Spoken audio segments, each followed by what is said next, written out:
Good morning, student. Today we will start with the sectional view of seminiferous tubule. Seminiferous tubule is the main place where the sperms are arise. This is the whole seminiferous tubule. एक दो तीन तीनों जो आपको बड़े बड़े गोले circle नजर आ रहे हैं, they are the sections of the seminiferous tubule. किसी एक को हमने थोड़ा सा ब्रॉड किया हुआ है. नीचे भी इसका एक बड़ा डायग्राम है. Here you can see some conical shaped cell. These cells are known as Sertoli cell and they give nourishment to the sperm. ये sperm को nourishment देने के काम में आती हैं. Here is the germinal epithelium. Seminiferous tubule ये है बेटा, और दो तीन सेमिनिफेरस ट्यूब्यूल के बीच में आपको ये दो तीन नजर आ रही होंगी. इनको हम बोलते हैं बेटा लेडिंग सेल. ठीक है, लेडिंग सेल का मेन फंक्शन क्या होता है? ये मेल सेक्स हार्मोन को प्रोड्यूस करती है. सर्टोली सेल का मेन फंक्शन क्या होता है? ये स्पर्म को, जो ग्रोइंग स्पर्म है उनको नरिशमेंट देने का काम करती है. This is the interstitial connective tissue. Germinal epithelium दिख रही है आपको डायग्राम में, ये वाली जो लेयर है, this is known as germinal epithelium. It undergo meiosis to form the sperm. इसमें मियोसिस होगा तो आगे स्पर्म्स का फॉर्मेशन होगा. यहाँ पे देखो मैंने लिखा भी हुआ है सर्टोली सेल और nurse cell which provide nourishment to sperm. Leydig cell produce male sex hormone testosterone. इसको एंड्रोजन भी आपको लिखा हुआ मिल सकता है. And this is the broad sectional view of seminiferous tubule. ये देखिए, basement membrane, germinal epithelium, spermatogonia, primary spermatocyte, secondary spermatocyte, spermatid and then the spermatozoa. तो इस तरीके से डिफरेंट स्टेजेस के अंदर से स्पर्म का फॉर्मेशन होता है और एक प्राइमरी स्पर्मेटोसाइट से चार स्पर्म्स का प्रोड्यूसन होता है. स्पर्मेटोजोआ को हम स्पर्म भी बोल सकते हैं. सेक्शनल व्यू बहुत बार पेपर में पूछा जाता है, इसकी लेबलिंग करवाई जाती है डायग्राम बनवा के. सो प्लीज इसको थोड़ा सा ध्यान में दें आप. Next we will discuss the internal tissue of penis. External genitalia penis, इसकी इंटरनल टिश्यूज़ की हम लोग बात करेंगे. ये जो है हाईली इरेक्टाइल टिश्यू होता है, हाईली इरेक्टाइल टिश्यू से बना होता है. इसमें तीन तरीके के हाईली वेस्कुलर टिश्यू प्रेजेंट होता है पेनिस के अंदर. देखिए, एक, दो और तीन, ये तीन प्रेजेंट होते हैं. दो पोस्टीरियर एंड पे और एक एंटीरियर एंड पे होता है. पोस्टीरियर एंड पे जो मिलते हैं उनको हम बोलते हैं कॉर्पोरा कैवर्नोसा, स्पॉन्जी टिश्यू है ये भी. और दूसरे को हम बोलते हैं कॉर्पोरा स्पॉन्जियोसा.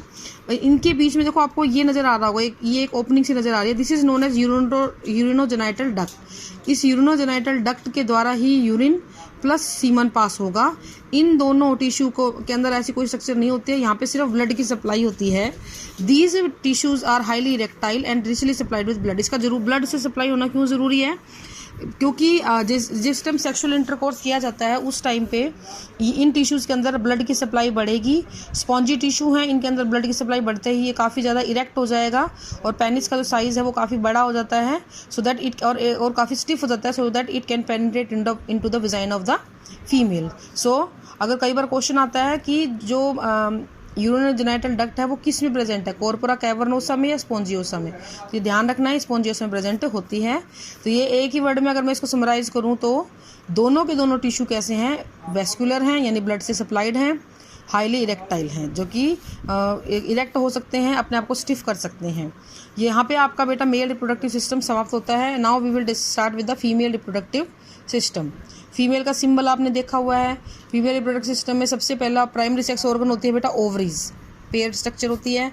उसके बाद होता है बेटा आपका uterus, then fallopian tube, vagina and the some glands. ठीक है, vagina and some glands. So first of all हम थोड़ा एक डिटेल स्ट्रक्चर डायग्राम बना लेते हैं. This is the diagram of the female reproductive system. This is the ovaries. This is the fimbriae, finger-like projections, and the swollen end of the fallopian tube is infundibulum. Then this ligament is known as the mesovarium or ovarian ligament. This part is known as ampulla. This part is known as isthmus, and this whole tube-like structure is known as fallopian tube. This fallopian tube continue into the highly muscularized organ known as uterus, and the upper opening of the uterus is known as fundic region or fundus region. Uterus then comes to the opening of the uterus, then it lead to the vagina. तो इस तरीके से diagram है. अब हम थोड़ा इसके बारे में डिस्कस कर लेंगे. Ovaries it produced and help in the production of female sex hormone. Sorry, organ लिखा हुआ है, हार्मोन्स आएगा. These are almond shaped structure and present in pelvic region inside the abdominal cavity. ये पेट के अंदर होते हैं. जैसे कि आपने देखा था टेस्टिस पेट के बाहर थे, यहाँ पे ये पेट के अंदर होती है और ये काफ़ी आलमंड शेप होती है. बहुत छोटी होती है, 8 सेंटीमीटर लंबी और 5 सेंटीमीटर चौड़ी होती है. It is suspended in the they are positioned by mesenteric or mesothelium connect ovary to the abdominal wall. ठीक है. From ovary, egg and or secondary oocyte is released. It is collected by the fallopian tube. तो देखिए जरा diagram में, यहाँ से अब हम रिलीज होगा और इसको किसके द्वारा कलेक्ट कर लिया जाएगा, इसके द्वारा कलेक्ट कर लिया जाएगा. Next comes the Fallopian tube. ये ट्यूब पूरी की पूरी, इसकी जो इन्फंडिबुलम है सबसे वाला फनल शेप्ड स्ट्रक्चर होती है, दिख रहा है डायग्राम के अंदर. It have fimbriae to collect the eggs. Ampulla is the region where fertilization occurs. इस समझ इसको कैरी करेगा आगे. फेलोपियन ट्यूब 10 से 15 सेंटीमीटर लंबी होती हैं. फिर नेक्स्ट आपका आता है uterus. It is inverted pear shaped structure होती है. हाईली मस्कुलर इसकी वॉल होती हैं और इसमें ब्लास्टुला का इम्प्लांटेशन होता है.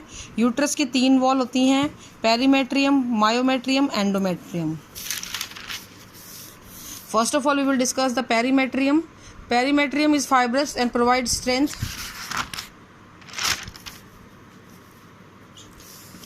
Myometrium highly muscular layer. जब बच्चे की डिलीवरी होती है बेटा, उस टाइम पे इसी वॉल के अंदर मैक्सिमम कॉन्ट्रैक्शन होता है so that baby can deliver. Endometrium is highly vascular. यहाँ पे ब्लड टिश्यू और ब्लड की जो अवेलेबिलिटी है वो बहुत ही ज़्यादा होती है. नाउ नेक्स्ट है mouth of uterus is called cervix. Mouth के आपने देखा भी होगा, सुना भी होगा, सर्वाइकल कैंसर, तो माउथ ऑफ यूट्रस कहलाता है. Next part of muscular vagina. इसी सर्विक्स से अगर आप कंटिन्यू होते चले जाएं तो हम वेजाइना में एंटर करते हैं. वेजाइना भी एक मस्कुलर टिश्यू होता से बनी हुई स्ट्रक्चर होती है. इसकी इंटरनल सर्फेस काफ़ी रफ होती है.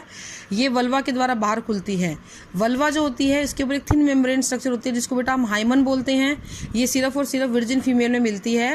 पहले ज़माने में किसी भी फीमेल की वर्जिनिटी की जो होता था वो हाइमन मेम्ब्रेन से उसको कंफर्म करते थे, लेकिन अब ऐसा नहीं है. आजकल इस चीज़ को छोड़ दिया गया है because female are more active nowadays. वो घुड़सवारी भी करती हैं, साइकिलिंग भी करती हैं, रेस भी करती हैं, तो इस तरीके से उनके हाइमन मेम्ब्रेन ब्रेक होने का खतरा हमेशा बना रहता है. तो इसको अब वर्जिनिटी के लिए टेस्ट को अभी माना नहीं जाता है. Next cervix is a small narrow tube.